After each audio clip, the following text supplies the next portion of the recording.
luncheon. But next time, just tell us to show up like 10 minutes or 15 minutes later.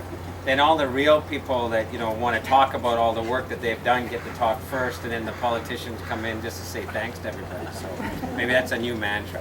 Anyway, before Coralie comes up and chats, when I reflect on palliative care, it was a real learning curve for me that I had no idea that I would be engaged in personally, because the 30 years that this group has been working to improve palliative care services and then move into the hospice is the 30 years that I've lived in Quesnel.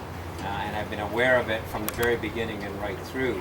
But during that period of time, ended up experiencing how important palliative care is at both ends of the age spectrum.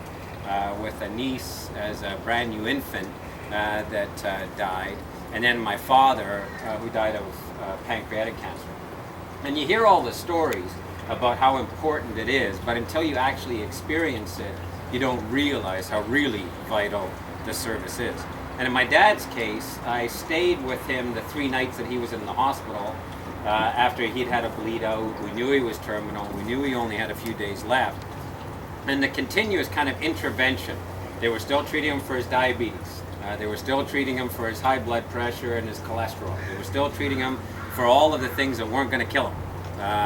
The one thing that was going to kill him was already in the last days for him.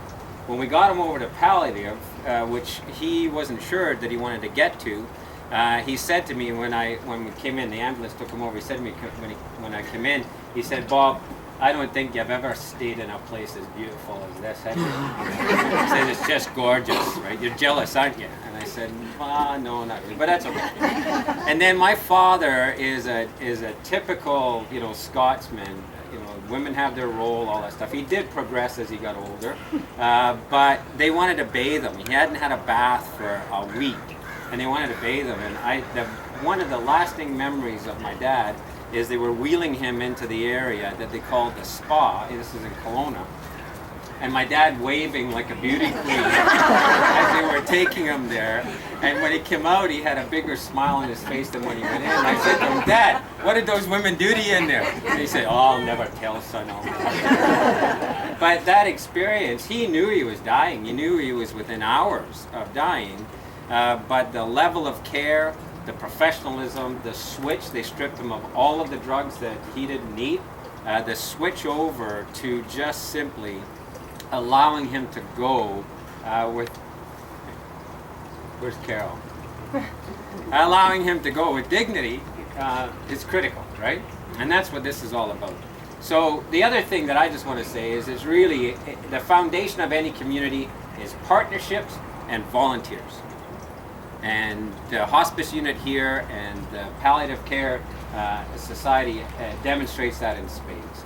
And so on behalf of City Council, Councillor Paul, Councillor Rudenberg here, I want to thank you for all of the energy and effort that all of the volunteers here and the board members have put in over the years. You've got a set piece here, but I know that there was a lot more that went into it.